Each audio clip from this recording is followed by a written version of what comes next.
Chapter 22. Zane. I'm still flying high from the kiss with Charlie when I enter the gym the next morning. It's workout class bingo day today, so I won't see her as much as normal, but I can wait. We've already planned to meet up tonight and watch another movie. However, when I see Beth staring at me, my good mood deflates. "What's the matter?" I ask. "Carl is in your office. He said he needed to talk to you and that it was important." "Okay, thanks." I try to swallow the anxiety building in my stomach. A visit from Carl could only mean 3 things. 1, he's here to congratulate me on how good we're doing. 2, he's here to tell me that it isn't enough and he's finding a new manager. Or 3, he's found out about Charlie and me, though I have no idea how, and he's here to fire me. Either way, my chances of this being a good thing are small. I enter my office and find Carl sitting at my desk. Not a good sign. "Hello, sir. To what do I owe this visit?" "Shut the door behind you, would you?" he asks gruffly. Definitely not a good sign. I shut the door and turn back to face him, feeling a little like I'm facing a firing squad. "I'm here about Charlie," he says bluntly. A prickle of unease spreads through me. "What about her?" "She's been busting her tail to make this competition happen. The sign-ups, the live streams, the prizes. It's all because of her." "I know that," I say, shifting on my feet. "She's been incredible. I've told her that." Carl shakes his head, unimpressed. "Telling her isn't enough, Zane. She deserves more than a pat on the back." "What are you getting at, sir?" Suddenly, I have the feeling that he's going to tell me he made a mistake in hiring me, and that he's going to give the manager position to Charlie instead. I want to be angry about it, but I find that I'm not. Only a little sad that it means I won't see her every day. "I'm getting at the fact that she needs a promotion. After seeing what she's done, there are some at corporate who think I made the wrong decision in promoting you." "I understand, sir. But I know I didn't," he says, interrupting me. "Charlie is amazing for coming up with this idea, but she admitted to me that you were the brains behind the financial decisions, and that she wouldn't have been able to pull this off without you." "She did?" I blink at him in shock, trying to figure out what his words mean then. Is he going to move Charlie to a management position somewhere else? "She did, so I did a little thinking, and I've convinced the board to allow me to create a head of activities position. It will mean a small reduction in your salary, but it would be a management position for Charlie and allow the 2 of you to continue to run the gym together." I want to celebrate and tell him that I don't care about the money, but there is one more question that I have to get answered first.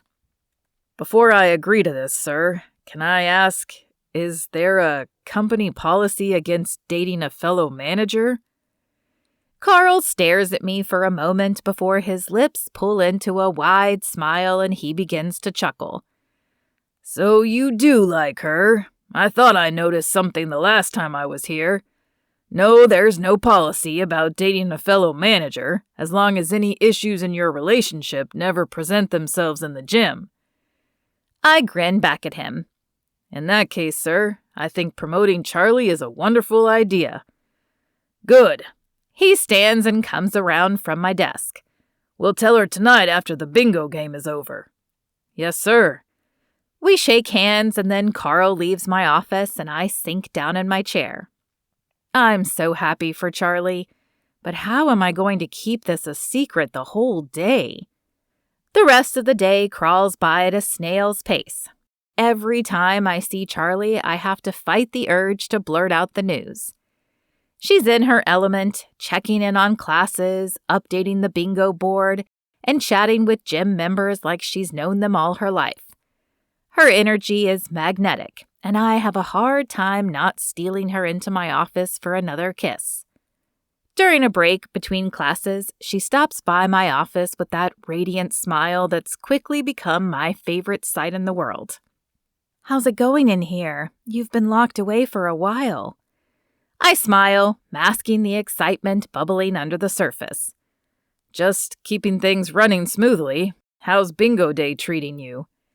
"Pretty great, actually. Everyone's loving it, and we've already had 2 people fill their cards. Belle's handling the prize distribution like a pro." She leans on the doorframe, her eyes sparkling. "You coming out to join the fun?" "Maybe later," I say with a chuckle. "I've still got a few loose ends to tie up with finances first." She tilts her head, studying me. "You're acting weird."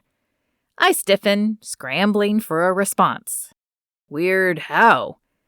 "I don't know. You're smiling more than usual. Did you win the lottery or something?" "I'd say I got pretty close last night," I say, enjoying the red that climbs her neck and flames across her face. She glances behind her at the open door. "Zane, you can't talk like that here. What if people find out?" I shrug. "I'm not sure I'd mind that. Penelope is going to know anyway." Charlie's eyes widen and she claps a hand over her mouth. "Oh no, I forgot about Penelope. I can't tell her the date went badly, but what if she blabs about us being together?" "It will be fine," I say. "I have a feeling that everything will work out exactly like it's supposed to." She narrows her eyes, clearly suspicious, but thankfully a member calls her name from the main floor, saving me from further interrogation. "I'll get to the bottom of this later," she teases, before disappearing into the gym. As the evening approaches and the bingo game winds down, my nerves kick into overdrive.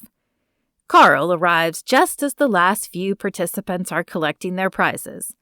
He gives me a subtle nod from across the gym, signaling it's time. Charlie is wrapping up a conversation with Belle when I approach her.